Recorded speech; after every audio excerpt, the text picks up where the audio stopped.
Fans, we are back live with another edition of the Cheap Heat Productions Pro Wrestling Podcast. My name is Jack Kilby, Executive Vice President of Great North Wrestling, and we're very pleased tonight to have on the show a man who is an ECW original, WWE superstar, former cruiserweight champion, tag team champion, many honors, has had a absolutely fascinating career. We're going to get to some of that tonight.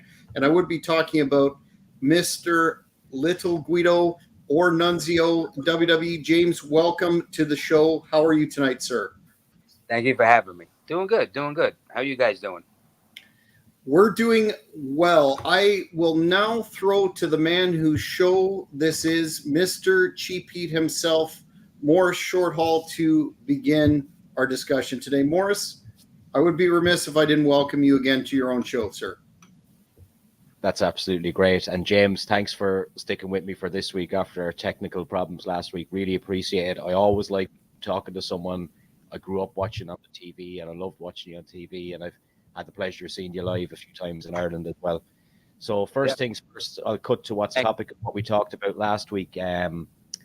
John Cena announcing he's going to do one more run in 2025. I'm just wondering if you have any experiences with John inside and outside the ring you'd like to share with the people. Yeah, well, I started WWE in 2002. At that time, John was in Ohio Valley and stuff. I don't think he was on TV yet, because I think he used to come to a lot of the house shows and stuff like that. And that's how we got into that rapping thing too, I believe, because I've been on the bus many times, and he would do it in the back of the bus against all the guys in the back, in a fun, playful way. And then it caught on. So I know John for a long time, from the beginning of when he started. And by the time that I got released in 2008, he was up and running, into his push and becoming who he's about to be at that time. He's doing the rapper thing, and, he's way advanced, of course, now, and, it was years ago. But by the time I was leaving, he was up and moving, and he was always good to me. He never changed. I know him before, and then up until even 2008 is what I'm talking about. I haven't seen him in years, but he always seemed like he was a gentleman, then, and then all through the years that I worked with him, and I had some ring time with him because I did a lot of stuff with the FBI. He did a couple of pay-per-views with us with Rhino. Chris Benoit was in the match. So I had some in-ring things with him too. So, but no, he was always a gentleman. I think most people are going to say that, most people, of course he had his heat at times with the movie things and all that. That's way above my pay scale. But my experience, is that what you're asking, was always very good. Always very good. He was always, a good guy. And, I wish him luck, which is doing well. I mean, probably never talk to him again. You never know. James, a lot of the context the fans ask about in terms of a person like yourself who's had, such a successful iconic career in many ways. A lot of the fans like to hear about how you first came to become involved in pro wrestling, how you made that decision. And also I noted that you trained under, the great shooter, Billy Robinson, and just wanted to get your recollections of that experience. Yeah, the Billy Robinson thing came in way, a few years into my career. Right? That he had nothing to do with me breaking into the wrestling business. He came 3 years later into my and helped me with UWFI, and that's when I did all that Japan stuff. That was him training me for that style. But I was always a lifelong fan. I've had this. I feel this is what most of us do. We talk about our careers. I've said it. But I was always a lifelong fan. My father used to bring me to the Garden and all the places to watch wrestling. And ever since I was 10, 11 years old, we used to watching on Channel 9. And, of course, I used to stay up late at 12 o'clock, let them think I'm sleeping, but I would watch wrestling. And it was also, that was on Saturday nights. And then Saturday afternoons also at 11 o'clock or at midnight. I think it was on midnight, WOR, sorry. And I always wanted to be a wrestler. I always told my parents I was going to be a wrestler, not actually knowing that was really ever going to happen. And then I always wrestled in high school. I was captain of my wrestling team, and we used to always have to go to summer camp and for amateur wrestling. It was up in Stroudsburg. I had nothing to do with pro wrestling or anything. I was I was in high school. I was still in high school. I was wrestling for my school, and the coaches would make us all go to the camp for the summer. And I went up there, and all the guys from my Nanuet knew that I was a wrestling fan, well, especially by then. Now we're into my senior year. They know me for 10 years, 12 years. I was always the guy into wrestling.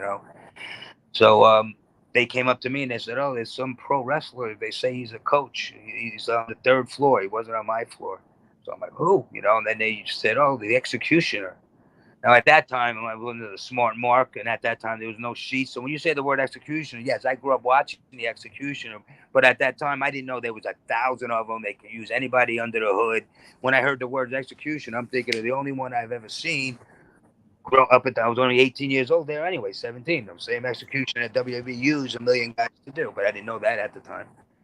So I went up there. The person that was, and he did work for Vince through the years and stuff like that, was Jerry Fazio.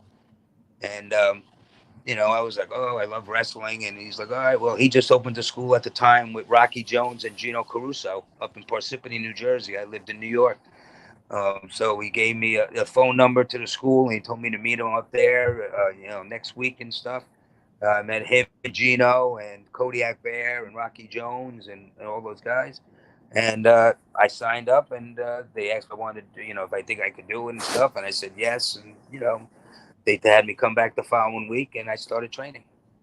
So that's how I started training with them. That's how I started professional wrestling. So it was basically Gino Caruso, Kodiak Bear, Jerry Fazio, Rocky Jones, that crew. And where did Billy Robinson come into the picture, or how did he come into the picture? He came in the picture because I was wrestling up for Gino Caruso at doing school, and Gino and Kodiak Bear and all those guys were starting getting me booked on like shows for Mario Savoldi, who was on TV at the time on Sports Channel, IWCCW, and I was doing a lot of independence for these guys, Tommy D. So I was working a lot of shows. That's where I got a chance to meet Taz. I got to meet Tommy Dreamer, through the years. So I was doing those shows for a couple of years. And one time, Gino Caruso's wrestling school got a phone call, and there was tryouts in Nashville, Tennessee for shoot wrestling. Now, by now, it's like 1994, 1995. So a couple of guys came to me because they knew I wrestled all through high school. Those cats, my team, they're like, "Oh, they have this shoot wrestling." So I'm like, "What is shoot wrestling?" So it was at the time, it was like 1995. It was just on pay-per-view. And I watched a little bit of it because we got it on videotape, and it was actually Gene Leidick and a couple of those guys. And I found out about it, and this other guy from my school was going, Tommy Cairo. So Iron Man. remember Tommy Cairo? So he already went. So so they asked what I want to do. So they got me in touch with this guy named Sinji and Kathy at the time. This lady, she was running the Nashville office, and they said, "Hey, would you like to come up here and try out and see if you want to work for the UWFI? Do you know how to wrestle this?" They didn't mention nothing about submissions or anything like that. None of that shit.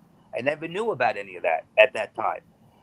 I knew how to wrestle, but on our job was not to go more than 45-degree angles to point a break. I didn't know what I was stepping into at first. I thought it was just wrestling at first.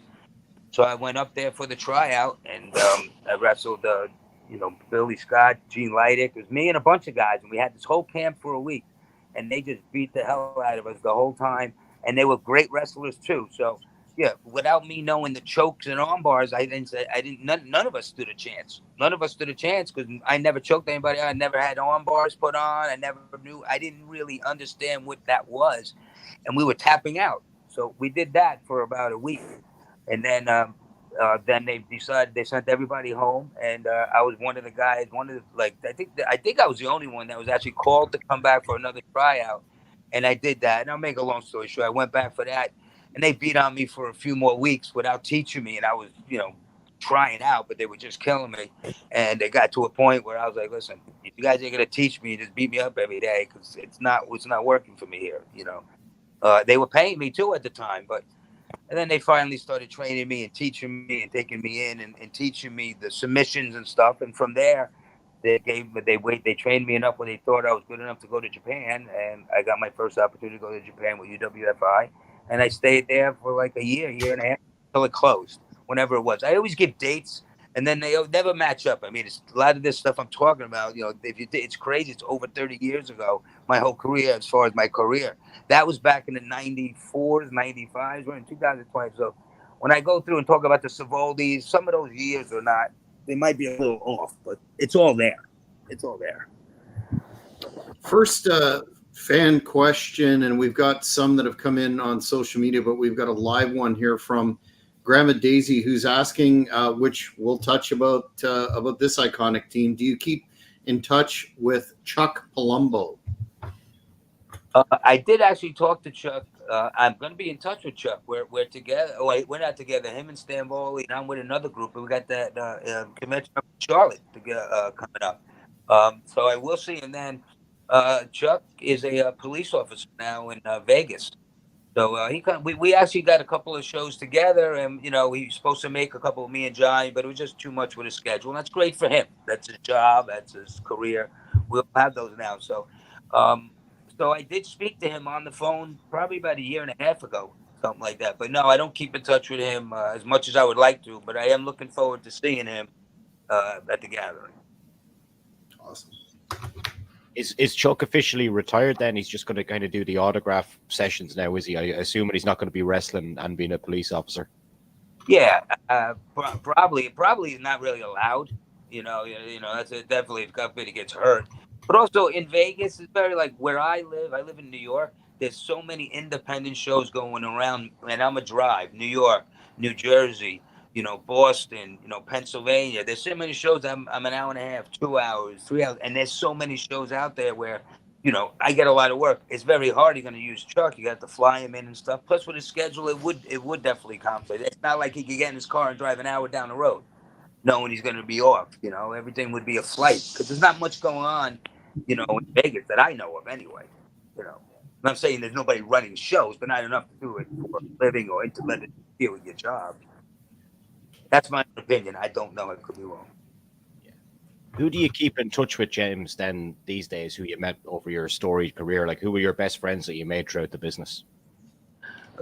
Most of them are, and I keep in touch, and I don't see them that often. Well, I do because I do a lot of independent shows. It's pretty much the guys that early ECW guys, some guys from my wrestling school, well, not really mine, Iron Mike Sharp, which was his Crowbar, and Danny Doring, and all that crew. I would see Roadkill because Chris Crowbar would always have parties at his house, and I don't get that as much as I would like.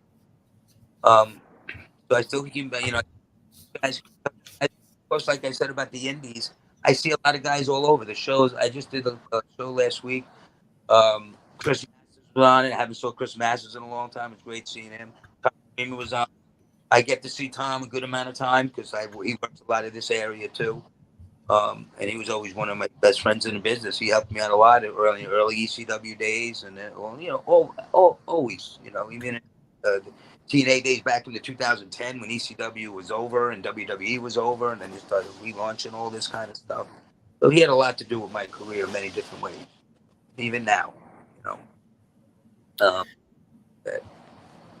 One of the fans on social media sent a question that I actually wondered as well, and that was: have you, back when we're talking the period of time that you were making your mark in ECW, and there were a lot of feelers going out from depending on whoever you're listening to tell the story, from WCW to raid ECW talent. Were you ever part of the discussions to come into WCW? Not only during that period of time that they're talking about, the raids that Todd Gordon speaks of, but just any time during the existence of that company.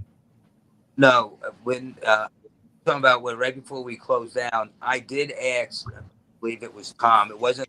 I think Canyon was doing that whole cruiserweight thing, and he was getting all those guys, and they were into that. It was going, and I didn't know what was going on with WWE exactly. So I think it was actually Tommy Dreamer that I went to, and I said, because Mama Luke used to Canyon and Mama Luke, and I think it was Jamie Noble. There was like 4 or 5 of the boys. They all had a big house because they were all going to, actually at that time they were like working in bars, but doing the wrestling too. So that was what how was I talking about again? WCW coming in. So yeah, so I went to Tom, and I thought ECW was sinking. So I was just like, Tom, there might be an opportunity because of Mama Luke was going to call Canyon and say, hey, do you want to use us? We were going to put the feel out there. It wasn't like my phone was ringing off the hook and saying, hey, the FBI, let's go. No, that didn't happen. And I had a lot of loyalty to ECW at that time. I loyalty to Tom, of course, even Paul Lee. Paulie let me work in his merchandise office. So during the week, I used to work all week long for them. I got paid to work all week long, and then I got paid on the weekend to do the shows. And guys like me, Dreamer, Devon, we used to work in the Westchester office in White Plains. We mail out the T-shirts and bring the orders and pack the trucks so the T-shirts can get to the shows. And then we go wrestle on the shows. A lot of times, shirt trucks. So I had a lot of loyalty to Dreamer and Paul. So it's not like but like I said, they weren't knocking on my door, but I needed to make a move depending. So that's how my part went. But then next thing you know, everything just shut down. You touched on Paul there, Paul Heyman. What do you make of the longevity of his career and to where he is now, even as an on-screen character still on WWE? What's your kind of memories of working with Paul, and are you surprised that he's still as heavily featured on WWE TV now as he used to be? Yeah, listen, he deserves it. I mean, he's phenomenal. You see him, people could, listen, there's going to be people that like him and don't like him. What he did for a lot of people, including myself, he did tremendous stuff. Some people may have got screwed by him, then they have the right, but whatever happens, happens. He had a long career. He owned the company, everybody, he was always good to me. I never had a problem with him. I'm always loyal to him. He gave me a job, and if it wasn't for him, he's the one that when I came home from Puerto Rico, I went to Tommy, and Tommy Dreamer said come down to meet Paul Lee, Ross Battalion Hall. And I remember I came down there and I introduced myself, and I introduced myself as Damian Stone because that was my name at the time. Now I never really met Paul. I knew who he was. I was doing a lot of independents all over New York and stuff, but Paul knows what's going on. I guess at the time I didn't know that. And I introduced myself. The first words I was out, I'll never forget. He goes, I know who you are, And I said, oh, introduce, blah, blah, blah. And then next thing you know, I started going to all the New York shows. He told me to come, and I was wrestling on the shows as Damian Stone. And then something happened one night, and then he's like, you're going to be, no, he kept saying to me every week, and started booking me on all the shows, Boston and stuff like that. And he's like, you remind me of a Joe Pesci, the type of character, And he kept saying that. And one day I came in, and he's like, you're going to be Little Guido. Little Guido. You're like Joe Pesci, short but fiery, pluggy, you want to get mad, blah, blah, blah. And that's how that all started. He put me with JT Smith. And then when WWE ended, it took a couple of years, but he's the one that actually called me and told me that he was going to get me a job. It took 2 years after the close. He when they did close, I think he really tried for me. It was just hard. When ECW closed and WCW closed, we all went on the market together with the Rob Van Dams, all the big Booker T's, all the big. And then WCW, WWE bought most of WWC's contracts at that time. They didn't do that with ECW. So it was like all these guys, I had to wait, to get shuffled in and out, and because they were all bigger stars than me, especially at that time. ECW closed, I didn't have anything. So, I did independence for a couple of years, and I kept, again, we're going back to Paul because that's what you asked me about. And then again, like I said, me and Paul got close because ECW, I worked hand in hand with his mother and father at the time because they were part of the company. They were a lot of stuff was done through them. Um, and then he's the one that got my job with WWE. He came up with the Nunzio character and presented it or whatever he did, and then they took the FBI thing and we were into it. So, I have nothing. I'm not kissing his ass. I have nothing bad to say about him. What do you want me to say? The guy, look what he did for me. But I agree with some people that don't like him for whatever reason they have. And okay, I get what they're saying. But he was always good to me. For all everybody says, oh, don't he owe you money? For the total of $3,000 he owed me, he got me a job making six figures in two different places for years. I think I'll let the $5,000 slide. I think I'm okay with it. Yeah. If that adds up to whatever it is. Because people are always under the assumption that we went 2 years without getting paid. Not the way it worked. We got paid. We got paid, got paid. Then all of a sudden you miss a week, and then got paid, then miss a week, then got paid, miss. It went like that for a few months, 5 months, 6 months. So yeah, so we were still getting money. It wasn't like, oh, he owes me, you know. And don't get me wrong, there are some guys that were playing tickets and stuff like that, or a little more. That's a little bit of a different story. So everybody really has their own story to tell of how it affected them, you know. So I can't speak for that. Speaking of ECW, one of the major polarizing issues is the WWE reboot of the product, so to speak, about 15 years ago or more now. Uh, when this came to your attention and you saw that the especially the first one night stand, that was from a guy that was an original fan who actually saw the shows in Swanson and Rittner, I was impressed with that. I thought, they're really going to do this right. And then, the next year it was still an amazing show, blah blah blah. But then when you saw the way that Vince rolled out the TV product, a lot of individuals that I've had the pleasure to speak to thought that Vince on purpose sabotaged the ECW brand to kill it, so to speak, in terms of the love that all the fans have for it, and obviously failed. To this day, there's a lot of us out there that still appreciate it. But was that your interpretation too when you saw how it went down, that this was an intentional sabotage, or was it just part of the WWE machine and how they process pro wrestling at the Again, time? I mean, I'm not going to say that he bought it so he could shit on it or sabotage it. Absolutely not. Because I was there when he bought it. I guess no. Well, I was there when he started the revival, because I was already working for them as Guido, as Nunzio. So I ended up going to their show. They end up bringing a lot of my friends back, Danny Doring and Roadkill. So I was actually happy bringing all the boys back. In the very beginning, they gave us, from what I remember, a different arena ourselves to try to get it going and start. Yeah, when we went to the Hammerstein Ballroom, we were on fire. South Philadelphia on fire, but it ain't gonna work in two places.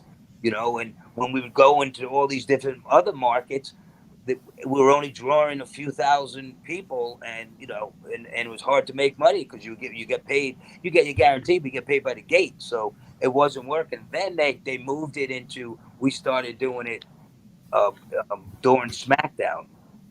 We were doing our own house shows, and then we were doing taping TV at like 10 o'clock at night on SmackDown, which was very hard to do too.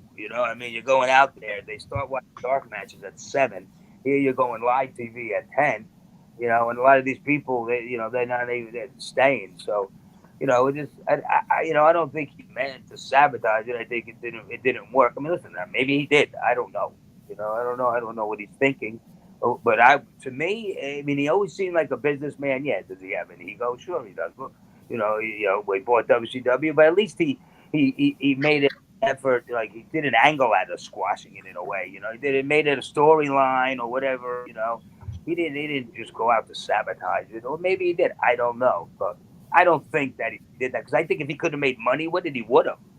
He's a businessman. That's what I was just about to say. He's a bit. Why would he want to? If it's working on its own, and you just got to put a little spice on it, maybe. Why would you just say, "Oh, I'm gonna kill it"? Because it's not like he walks around bragging, "I killed ECW." I never heard him say that. But I don't know. I'm not in a circle, so I don't know. Except when he won the title and was talking about killing ECW at that point. Did that make you raise an eyebrow when he put the belt on himself, or is that just part of the deal? That's when he shaved his head, right? He had the bandana on his head and he had the belt. So, I look at it differently, No, I wasn't mad. I mean, does it surprise me? No. It surprise me. Yeah. Now I think he's playing like anything. The way he plays his character, he plays it to a T. And he knew everybody loved the ECW, so that by him saying he's going to kill it, he's an instant heel. I think if it worked on its own and it could have beat him, he would have gave in and ran with it. But it didn't. It didn't momentum into anything where he's like, I'm going to take this and run. It just didn't go any further. Now people say, oh, he had his, he had take on it behind the scenes or whatever. I don't know. I was never in any of those meetings. Producers were always the same. It wasn't like, so which was great. Was it their fault? It didn't work. What do you think about some of the rumors that are online about with the regime change there, Triple H involved, head of creative, etc., moving to Netflix? I keep seeing these posts, not sure about the authenticity of same that they're talking about starting ECW again on Netflix and having it be not PG-13 again, but having it more akin to the original product. Do you see that as working on that platform in 2025? No, what else they gonna do that they don't see in WWE now? And it was different when we did it in '95, and then the WWE and the Attitude Era and everything. What else they gonna do? God forbid, what are these guys gonna do to each other? So I don't know. Hey, you know what? I don't know. I didn't know they were gonna do that. I thought they were moving their regular show. They're moving. They're gonna make an ECW show, a brand new one. Well, there's rumors to that effect that that's part of the plan. And again, I'm not sure about the veracity of the rumors, but it's something that's intriguing. But then the counter argument to that is, well, AEW does a lot of ECW style stuff already. So with all the blood and blah blah blah, so it's questionable whether that's an actual bona fide rumor or just something that's out there. Would you be interested? I know you've got a great career now. Would you be interested if somebody called you and said, "We want to reboot the FBI, make you the mouthpiece or whatever"? Would you be interested in that? Well, they have their whole Italian group down there now in NXT. But yeah, listen, you're never not interested. And, we actually started a new FBI too with Zach Clayton and Ray Jazz. We did a couple indies together and stuff. We did some stuff with TNA, so trying to reboot with those guys too. I mean, they would be a good, they would be a good fit. Could be easy storylines to do. So I would never say never. We'll have to work around my career. It's hard to give that up, but I'm sure we could make that work, especially as a mouthpiece. We could make things work. But no, you always listen. Work is work. Why wouldn't I? I would never say no. That'd be stupid of me. Yeah. But you touched on Vince McMahon there. Is there a moment that you remember working with him that he kind of gave you a solid piece of advice around your character or worked closely with you in any way? well, he worked closely with me because I did stuff with him with on pay per view stuff like that. He hired the FBI to go chase Hogan around. I had a whole interaction with him in the ring. About this whole the hit thing. If you could go look at it when we did the greatest hits and everything, we did like a 15-minute promo. So yeah, he told me some stuff. I mean, that worked enough, but I did a lot of stuff with them where on TV and during a match and run-ins where he critiqued me a little bit and basically just told me the way he wanted me to do it for that. It was different type of critique, and it wasn't like he watched one of my matches and told me something like that. But promo wise, because I did do a lot of promos, and he actually put the ones that he wasn't even in. Vince, if it depends who was in the promo, and I did a lot of stuff with Brock Lesnar and all those guys because of the FBI. So a lot of times, even Undertaker, we did a sit down with him. Vince was there. He produced it with a couple other people, but he was there. So I had a lot of time backstage with him. And then he gave me some good critique. And I can't, at my head, I can't tell you something that he told me that you know he liked my character and he let me do what that I wanted to do, and that was it. I mean, I don't think I was a real top priority, but it was working with our group. It wasn't like it was just me by myself. If I didn't have Chuck and Johnny, I wouldn't have fit in doing angles with Kurt Angle. I wouldn't fit in doing stuff with Brock Lesnar, The Undertaker, the APA. I was able to be involved with those guys for 2 years as a manager, not even step in the ring. That gave me 2 years, then we used to do 6-man tags. So it was great, and I got to work with all those guys. I couldn't work with them without the other two. So put me working with Vince, put me working storylines with Hogan, put me working. That's a dream come true. What are you kidding me?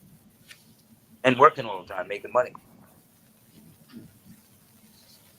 You had a great run in the WWE as the cruiserweight champion. How was that proposed to you? And do you have any?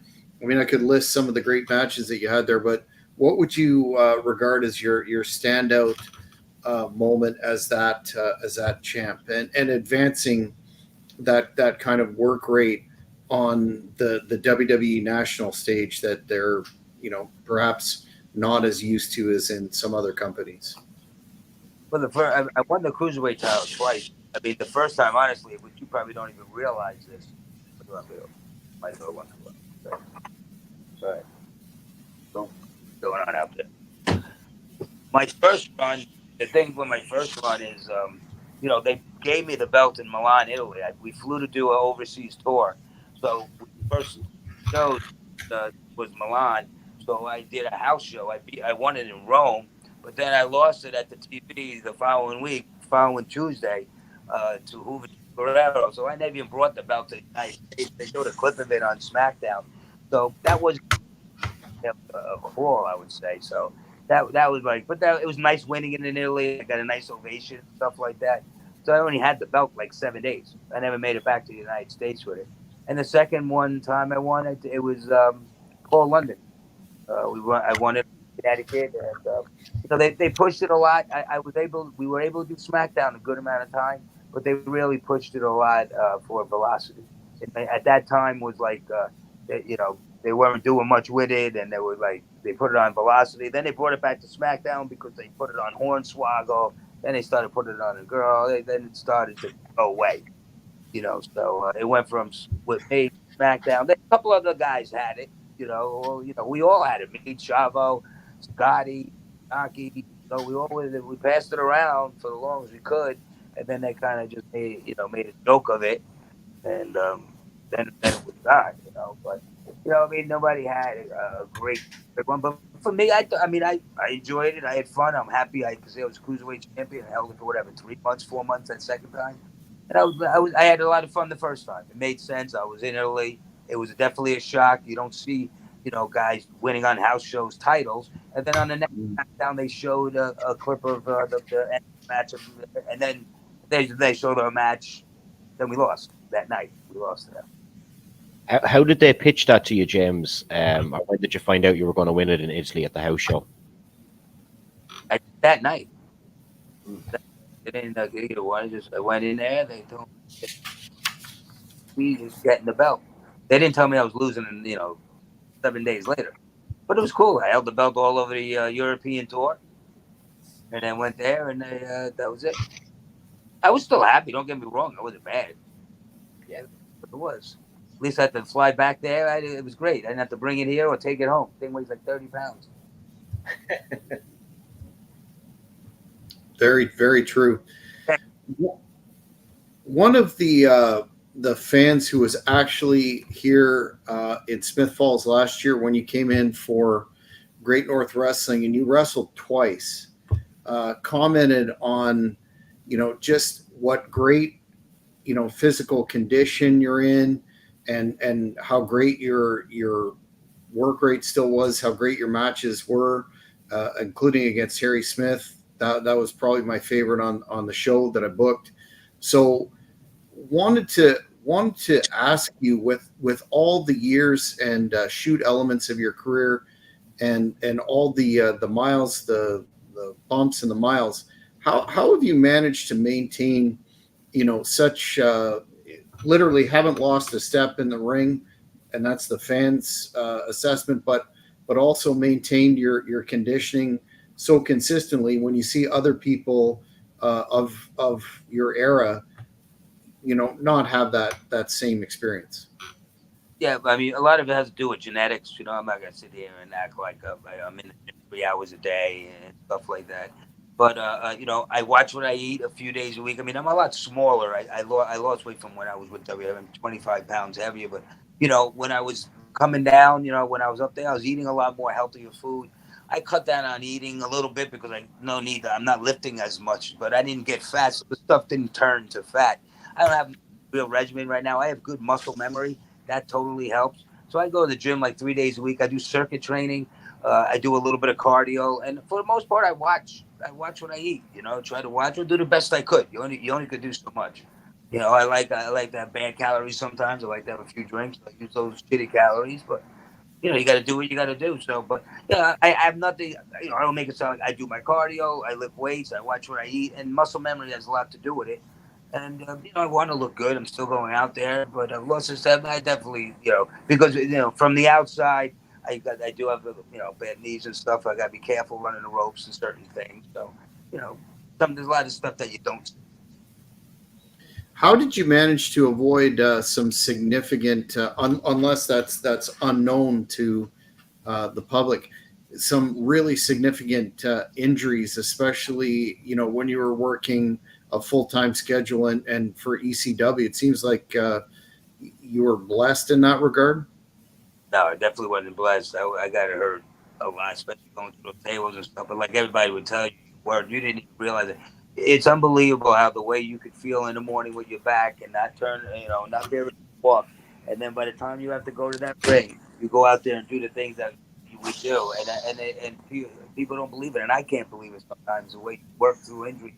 And that's what he did. He sprained your ankle. A lot of people came and walked to the refrigerator. We're taping that shit up. We're going out there, and yeah, we're babying as much as we could. There's no babying going on. You're babying as much as you could. So, I mean, I broke my jaw wrestling, and there's certain things I had to stop when certain injuries you have to. And I tell you the truth, I think it's a lot safer now. Yeah, now they got the doctors. And don't get me wrong, we had a nice medical staff when I was there, but I mean, it's upgraded 10 times since I've been there. We're there in 2024. I still see Larry Heck there and stuff, but I'm just saying the system, the programs that they have, it's great. And then if a guy gets hurt, it's great that they don't have to work, and at least they can still support themselves and take care of themselves. Back then we just worked. It was just mostly so. I do the best I can. There's no miracle. I don't do anything crazy to look like this. I think James might be frozen there. Oh no, he's back. I throw out a random name that you worked with, James. If you have any memories, when Nathan Jones came into WWE, what was he like to work with? And a lot of the talk that he wasn't quite ready for what they had planned for him. Yeah, no, I mean, I always liked Nathan. Nathan was always cool. I went out to breakfast a couple times in a hotel with him and stuff like that, and I worked a lot with him. He was on our hit list. I worked against him. I did that stuff on WrestleMania. I think 19. I stole his wallet. We did a little something leading into some shows and shit like that. I thought he was all right. I don't think he just got. And it's funny because I just saw him in a few movies, over the past couple of years. I always liked him. This business wasn't for him. This just wasn't for him. I was on a plane. I think when he quit, we flew to Australia, and we had some bad turbulence. We had bad weather or whatever, and then he got off because Chuck Palumbo was supposed to wrestle him.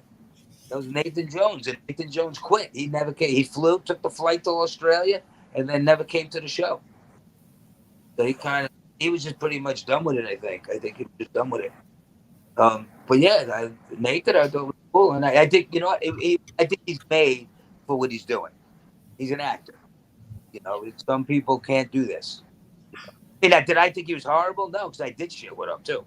So no, but for what WWE wanted out of him, I don't think that he was going to do it. And I don't think after WWE was going to do it, he was smart to go try to find the movies. What else are you going to do? There's nothing out there to make a living. So I think he did the best thing for him. Any memories of the Undertaker? We hear all the time that he kind of was the guy who kept the locker room together. Did you have that kind of experience with him outside the ring? Yeah, well, yeah, I never really caused trouble, so I would thank God when they did the wrestlers court. I was always sitting in the crowd watching, saying, "God damn, I hope that's not me next time." So I always on this straight and narrow, but I was there with JBL. I think it was him. He was the sentence guy. They had to give him the liquor. I forgot. I don't think that. Well, they don't have that anymore. But no, I never really fucked up that bad. I mean, guys like the Undertaker. The good thing was when we go overseas and stuff, because after the shows we all hang out at the hotel bar together, drink and stuff. And I had a good relationship with those guys. I like to have a few. I never acted stupid. I never threw up. I'm not yelling and screaming. Uh, but then, after the regular shows, when you're in the States, you never, they go their way, we go our way and stuff. So, no, but yeah, no, he was the guy at the time. He was the locker room leader and still is, even though he's not there. But every time he walks in, he will be. Yeah. Were you surprised when you were there in ECW during that time frame, and a lot of fans ask about ECW originals when that deal with the Nashville network TNN came together, and there was hopes for the company to go to that next level and really break through and become a strong maybe number two Yeah. national company. Were you surprised when things went south there during that time? And the fan also wanted to know about your matches with another incredible performer, Super Crazy. Yeah. No, yeah. When TNA deal came through, we all thought, okay, here we are. This is what we needed. We struggled to pay 97. You know, so meant, we had other pay-per-views, and we needed to get on a network. We couldn't do it anymore on MSG and stuff like that. So yeah. So when that happened, we're like, all right, we could go be worse. TNN. We're on TNN 8 o'clock. What was it? Friday nights. We thought it was going to be great, and within 8 months, I see Paulie going, "Fuck you, network! You want to air this shit?" I'm like, "What the hell is going on?" I'm like, "Is that the work? Is he fighting the network for real?" Nobody knew though. Nobody knew behind closed doors if it was an angle or not. I thought it was not. I thought it was an angle. I'm like, he can't be yelling at the network like this, and why? Because it's up to them to put it on, and they put it on. So I didn't know what the hell was going on. Then I guess obviously it was real, you know. So yeah, so that kind of went to shit. I've been around a lot of things that went to shit. At least I was around for them. What about as I touched on just a second ago, your during this time frame, some of the highlights of that ECW on TNN were those matches that you had with Super Crazy, who's actually still active as well. Do you have any standout um, moments from matches with him that you can recall off the top of your head? I had so many matches with him between ECW, then even in WWE, and him and Tajiri, But the good thing, one thing about him is he became a very good friend. I just saw him not too long ago. I saw him and Tajiri. I just saw them. They both became very close with me when they started. Rob Feinstein used to bring them around. This is when they were very young, coming from Japan. This is in '96, '97. This is when they started putting us together. They would come my way. We would hang out in my area. They would have hotels by us. We would go drinking. This is like '96, '97. And I became very good friends with them. We not only became wrestling in the ring, we became very good friends on the outside. And I think that helped us in the ring, so Super Crazy and Tajiri, we became very good friends with those guys, and I mean we had so many matches all over. One Night Stand, we had, if you just watch all the pay-per-views. And sometimes I go online when I'm bored. I'll go on, I'll put one of our matches, and a bunch come up, and I'll just pick different ones because sometimes I figure you forget them one, then you'll remember. Ah, man, I remember that, but then you'll do shit that you don't remember doing. Obviously, you can't remember the whole. It's not like I watched that match. I'm like, oh, I remember wrestling there. It's like the other day I watched the one with. It was me, Mikey, Simon, Dean, and somebody else in Milwaukee, and the lights went out. They lost electricity in the building, and we were in the rave. And I just watched out there. And when I'm watching the match, I'm like, "This is the one where the lights are gonna go out." I know it, and they went out. So just certain shit like that. Actually, you mentioned Tajiri. He actually wrestled in Ireland a couple of months ago over here for OTT. Like, he's still going strong. But if you were to pick a moment from your career that's like your standout moment for whatever reason, whether it be titles or personal relationships, whatever, what would that moment be? I would say it would be, just being part of the match. It wasn't me. There was 9 of us in the match, but it would be, I wrestled at Madison Square Garden, many times.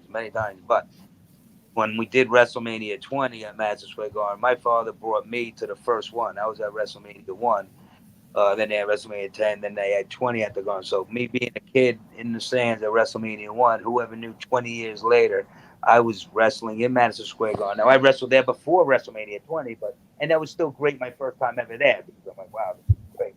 But being it was WrestleMania and my parents were there, we had them up in the skybox with the rest of all the parents, and they had catering for them, and it's definitely a great moment. Yeah, it's my involvement, all our involvements in the match were like a minute and a half each, like a 9-man gauntlet.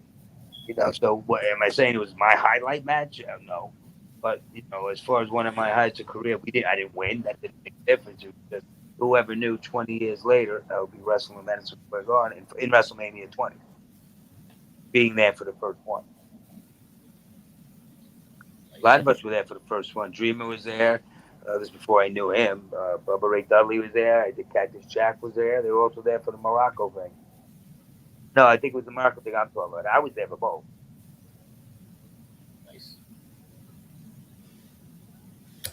In terms of a name that comes up a lot with respect to the original ECW and your interactions with him, or be it in or outside the ring, a lot of the fans want to know about your experience working with New Jack Jeromeo.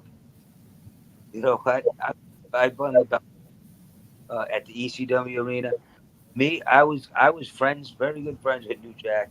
He hung out. I was traveling with Tommy Rich, Tracy Smothers, Sandman, Tommy Rogers. We had a van that we used to travel in, and New Jack would travel with us.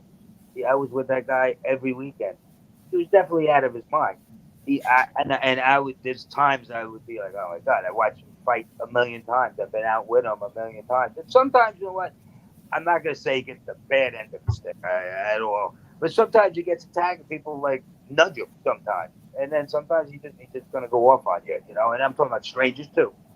So, but he was always crazy. He always got never stiffed me in the ring. I've had numerous matches with him, and all my matches consist of him hitting me with objects, and he never stiffed me. Yeah, did I feel the Atari getting in the head? Yeah, but you could put it with the point on. There's many different ways. Guys are taking care of you. And don't get me wrong. I mean, the shit happened with Vic Grimes. I'm just like, it's just fucking that was crazy. And even his revenge on him with the stunner and throwing it with the sting gun. I mean, I think that's totally crazy. I mean, any normal person, I mean, God forbid that Vic Grimes, this guy would have been, uh, Dead. you gotta be careful too. Poor Vic could have died. But yeah, I understand he did that. But what happened in Danbury? That was the whole incident that led up to all that stuff. So there was beef there, and if you fucked with him, he's gonna try to fight you. So you either fight back, And I've seen guys fight back on him. Where it wasn't like I just watch him beat all these people up. I'm talking about outside stuff. I saw people get licks in, and we break it up and stuff. I'm not saying they beat him up, but it wasn't like you just beat them up. You know, New Jack is without a doubt a tough guy. If he's not winning with his hands and there's something around, he's going to use that. And if he has a knife on him, he's going to use that. He has a gun on him, he's going to use that. He's done it. I've seen him do it. Well, not anymore. God bless him. Were you surprised that Always- he passed so young? Say that again. Were you surprised that he passed so young? Just as he was starting to, with the Dark Side of the Ring, get that more mainstream recognition, or was that something that, given his lifestyle, etc., that wasn't a total? I mean, it's a shock when anybody dies, but was that something that you could foresee?